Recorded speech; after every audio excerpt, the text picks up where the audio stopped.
Eile lõppes sõnavõistlus, kuhu esitati kokku 850 uut sõna ja sõnavõistluse võitjaks valiti sõna nuhvel. Meie käisime vaatamas Tallinna tänavatel, kas inimesed teavad, mis tähendab nuhvel ja lisaks sellele uurime ka seda, mida võiks tähendada meie uus sõna meie eesti keeles nöha. Kas teie oskate öelda, mis asi on nuhvel? Ei oska öelda. See on mingi äkki köögi majapidamises mingi vajalik asi, ma tõesti ei oska öelda. See on vist mingi arvutiprogramm, mis nuhib äkki inimeste järgi. Oli suur nutitelefon.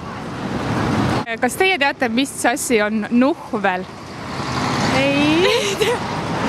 Ei ole õrna aimugi. Aga mis võiks olla nuhvel?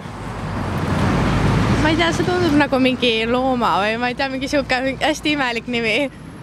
Ma ei tea. Nuhvel? Jaa. See tundub nagu mingi loomakarv või siuke hästi imelik nimi. Pole kunagi kuulnud. Pole kuulnudki. See on see nutitelefon ja nutitelefon ja tahvelarvuti kokku. Veel ja nutitelefon. Ma lugesin internetist neid mingi uusi sõnu. See oli mingi nutiseadmetega midagi seotud, aga ma ei süvenenud täpselt. Mis asja? Nuhvel. Uus sõna.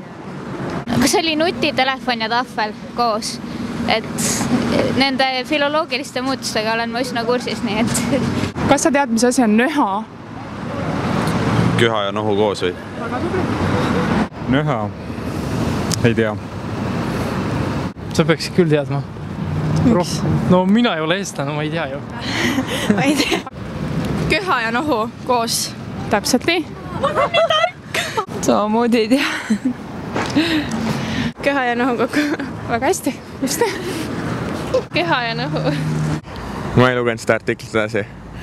Nöha ja köha ja nohu koos, ehk siis klassikaline külmetus. Aitäh!